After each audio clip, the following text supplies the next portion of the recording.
Hello and welcome to today's daily response video. I'm Zara Rush, creative producer for People Make It Work, and today I'm joined by our associate Rob Macpherson. Hi Rob. Hi Zara, how are you doing? I'm all right, how are you doing today? I'm fine. It's not raining, I'm fine. It's not raining, it's hugely windy down in London. Oh, we're having a nice day here today, so that's good. The sun is shining. Yeah. So Rob, could you start with a bit of a snapshot on what you do with People Make It Work and your areas of specialism, and a little bit about why you feel it's really important to be working with organisations and people to support them in change and development. Yeah, of course, I'd love to. Yeah, so I've only been doing my consulting role for a short time now, just about a year. So I got in touch with, I was introduced to People Make It Work just last summer, I think it was, and done a couple of pitches with you guys, had some great conversations and met some brilliant like-minded people who are working in this consulting field, which is great. And I think what Richard and the team are doing, yourselves, is brilliant, sort of connecting clever people to make a difference. And I've just started working on some planning work for your change creation program, which looks the most remarkable thing. So that's been a lot of fun. And I think you're going to be rolling out some new updates on that soon. So great to be part of that. Amazing. With your background and your knowledge, would you be able to give us some insights into your kind of thinking over the last 8 weeks whilst we've been in, it's a long time now, whilst we've been in lockdown, and perhaps some useful advice or some considerations leaning into your specialisms and where your thoughts have been at? Yeah, well, my background, my specialisms, as you put it, is very much in the kind of marketing, sales, fundraising, PR, advocacy, that remit. I've always done the sort of arts marketing routes, so I've been involved in that for 25 years, working with orchestras, theatres, art centres, concert halls, and as I say, across all those disciplines. So, you know, I left Birmingham Hippodrome last year and had a big team in box office doing hundreds of thousands of transactions, processing thousands of memberships, donations, all that kind of field.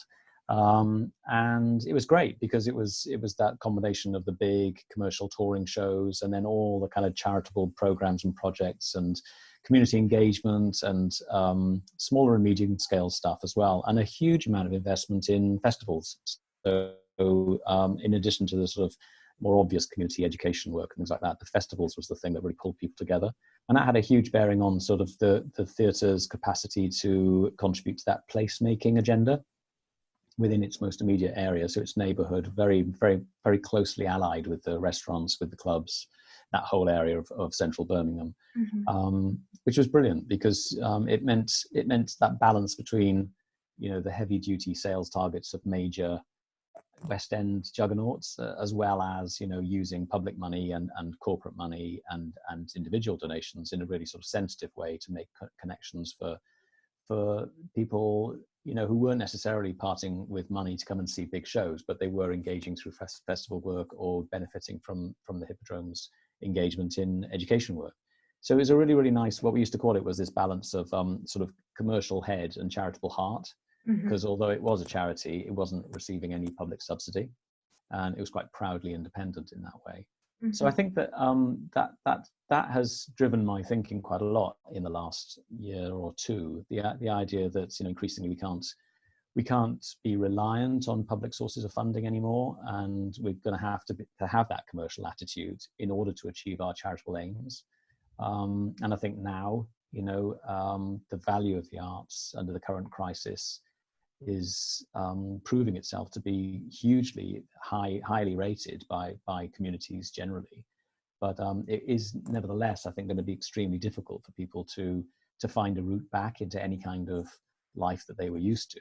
And you know, the same applies for everyone, you and me, as much as it does to organizations. And really, for me, that's a sort of, what's your brand about? You know, as a corporate, as an arts body, as an entity, what is your brand? How can you continue to serve the principles of your brand in a very new framework, in a new way? So that's something I'm like everybody, working very hard to sort of help people articulate now. It would be great to delve more into your thinking around that, and especially as organizations are moving online in a bigger way, Yeah. and having to digitalize in a bigger way. It'd be great to get more thoughts about conveying brand online, Yeah. and any advice that you've got around that. Well, I have done a couple of talks and workshops and things. I did one last week for a client. Sort of, it's quite a slippery word, and I think in the arts it's brand. That is, I think it's quite a slippery concept, because I think people, they see it discussed and debated in commerce and in mainstream charities. I think they take brand very seriously, and they think, well, what is this? Is this organizational development? And yes, it is. Is this marketing? Well, yes, it is. Is it PR? Of course it is. What impact would it have on our programming choices? It should. And I think brand is something that people get very confused about. There's a very simple definition, which is that it is the idea people have about you as a business in their own minds, made real by your actions and recognizable through your verbal and visual style. And it's often the visual style, the very last bit of that definition, that people think brand is, which is the logo. So, I did a workshop for a senior team and trustees recently, and the trustee was saying, well, what is the difference between brand and logo? And I said that's it. Logo is a tiny part of what brand means. So brand is, the ideas that people have in their minds about you, made real by your actions and defined or recognizable by your verbal and visual style. And I think that the way brand values and behavior and brand promise can really, really sort of galvanize organizations and make things clear. It's got a sort of carrot and stick quality to it, because it kind of applauds and welcomes good behavior, and it points out bad behavior and says that's off brand, and it does it in a way that isn't very personal. It's sort of like saying, hang on a minute, that idea is just off brand, so let's just not go down that route. And I know that lots of arts organizations struggle with, how can we choose what's relevant? How can we stop ourselves chasing after the next funding pot, or adhering to this, or getting worried and looking over our shoulder all the time at who else is doing what? And that is happening a lot now. I think people are rushing, especially with digital, to perhaps behave in ways that make them less comfortable and are less likely to work for them as a brand. And I think that's, well, I think that people need to think hard about how their brand can respond to this challenge and this crisis in a way that remains, true to them. That's really difficult.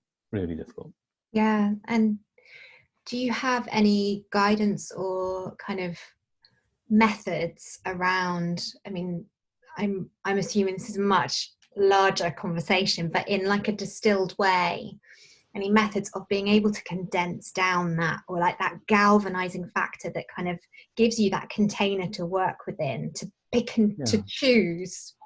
Well, I think it does require a lot of talking. I spoke on one of your sessions with Andrea from from Liverpool, Everyman, Andrea Nixon, and she was saying, it's important now that you have that decision-making cohort at the top of the organization who can respond swiftly.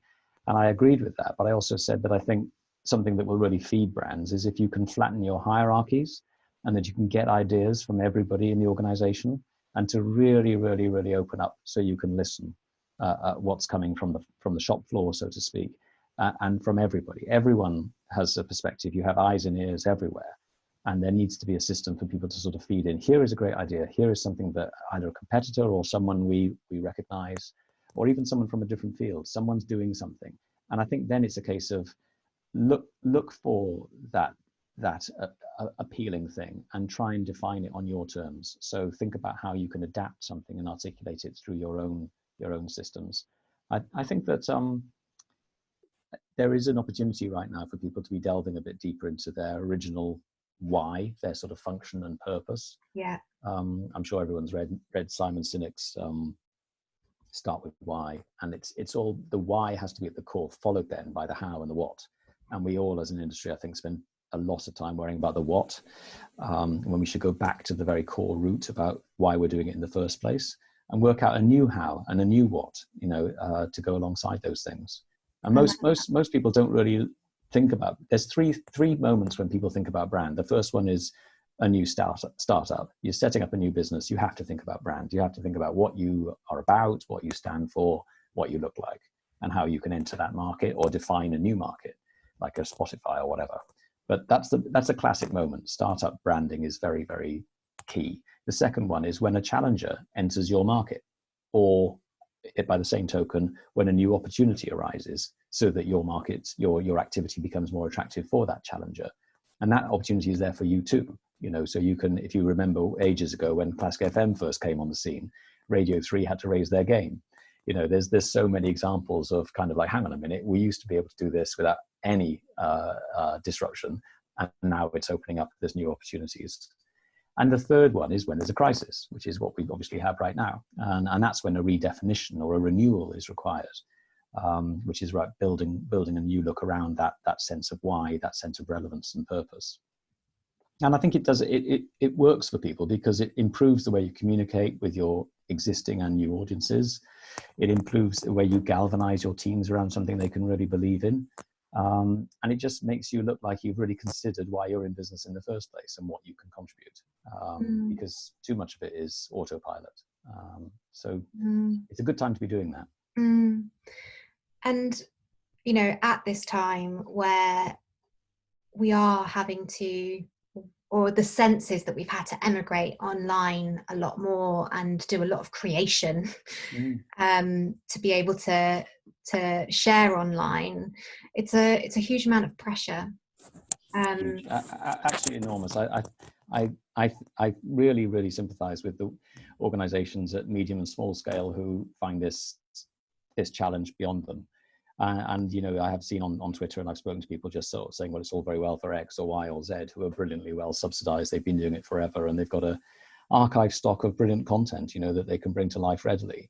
And you think, well, yes, they have, but that's not the only way to cut through, and I wouldn't copy for the sake of it. I think to look at what's out there and replicate what's most relevant for you, and think about the formats and the channels that work for you. I mean, right now, hardly anyone's getting anything by direct mail. And yet, if you got something from a local theatre by direct mail, maybe some home learning stuff or some archive material, or I don't know what, I wouldn't want to be too precise about it, but something that celebrates and acknowledges your contribution, the fact that you're still around. Direct mail is strangely extremely good cut through at the moment, when everything is just landing in people's inboxes and in their social media fields. So I think taking a slightly different route, a slightly different angle, and working out what impact you want to make.